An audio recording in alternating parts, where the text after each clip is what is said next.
We don't need a list for all 50 fields in your Salesforce. We just need to figure out.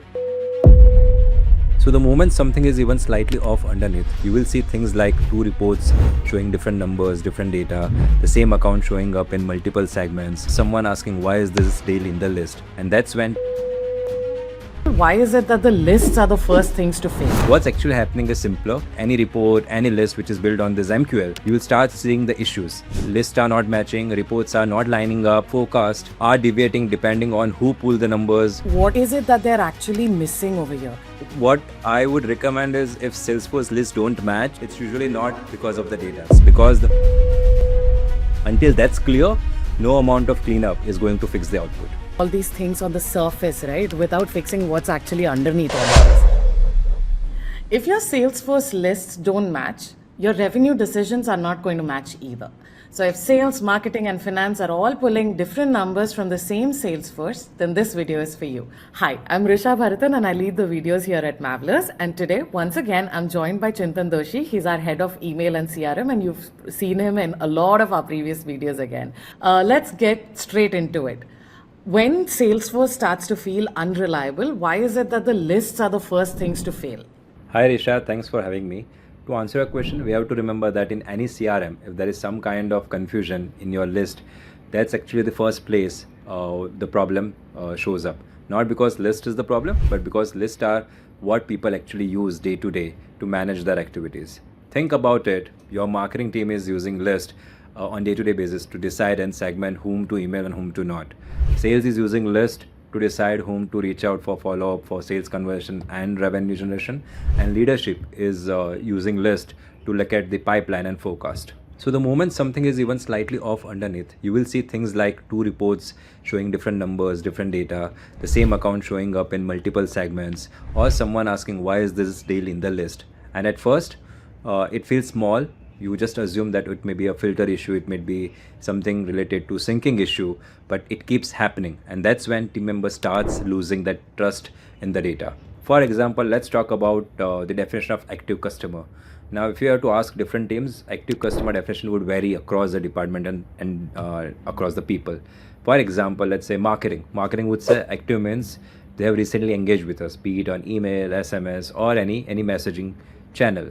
Sales would say active means they have recently purchased from our brand. And then the finance would say active means people who actually generated revenue for our brand. So that definition would always vary for different set of people. If you try to understand from their perspective, all three would sound reasonable, but think about it. If you are building a list using that one field without getting clarity across departments, of course in the end nothing is going to match. And this is where RevOps team usually gets pulled in. They are the ones are trying to explain, use this report for the meeting, don't rely on specific field. This version is the correct one which you should leverage for your meeting, which means instead of improving the overall system, they are constantly having to be a translator of the system. So yeah, list break first, not because they are weak, but because they are the first place where you start seeing the misalignment, and it actually shows up during this conversion, be it on the sales side, be it on the RevOps side. Everywhere you would be able to see that list is something which is at a challenge, but it's not list is a challenge. The major concern is that's the area where you start seeing those issues, concerns, or data challenges. That makes a lot of sense. And we know that a lot of the teams that we usually meet, or people who are coming to us as prospects and all, a lot of them assume this to be a data quality problem. So whether we're talking about duplicates or bad fields or even enrichment, like gaps in enrichment, right? But I'm curious, like, what is it that they're actually missing over here? Yeah, and to be fair, those are the real problems. If your data is incomplete or outdated, it will absolutely affect your list. But in most cases, we see that's not the actual core issue, because even with your clean data, your list still wouldn't be matching. What's actually happening is simpler. Different teams are using the same field, but they don't mean the same thing by them. Let's take an example of something like MQL, marketing qualified lead. On paper, it's one field, right? Like it's one thing which marketing and sales everyone needs to use. But in practice, when you ask marketing, they might mark someone as an MQL based on engagement or something they have downloaded, right? Versus sales might only consider it only when they validate it after qualification. So the definition varies even for the same field. So now the field MQL still exists. the data is filled in, but the meaning would be different for different people and it won't be aligned. That's why when this happens, everything built on it, right? Any report, any list which is built on this MQL, you will start seeing the issues. Lists are not matching, reports are not lining up, or even forecast are deviating depending on who pulled the numbers, what fields they used, what filters they use. So everyone is using same field, but then everyone has a different thought process and meaning of it. That makes a lot of sense, Chintan. And you know how a lot of people are, wanting quick takeaways. So this would be a great place to plug in your takeaway. If somebody does not remember anything else from this video, what is that one thing that you definitely want them to remember? So what I would recommend is, if Salesforce lists don't match, it's usually not because of the data, because everyone tries to poke into the data, that's the concern. But actually data is not bad. It's because the meaning or definition behind the data isn't aligned. As we discussed, that things are different for different teams. You need to have that common definition, at least between the people and the team. And until that's clear, no amount of cleanup is going to fix the output. Amazing. And for the people who are watching and they find themselves in this situation and they want to fix this, right? What would be the first place that you would recommend them to start? See, the starting point is actually very simple. You pause and you ask your team members and yourself, what and which are those few fields in Salesforce that decisions actually depend on. It could be things like let's say, what count as an MQL, what count as a pipeline, what count as an active customer. We don't need a list of definition for all 50 fields in your Salesforce.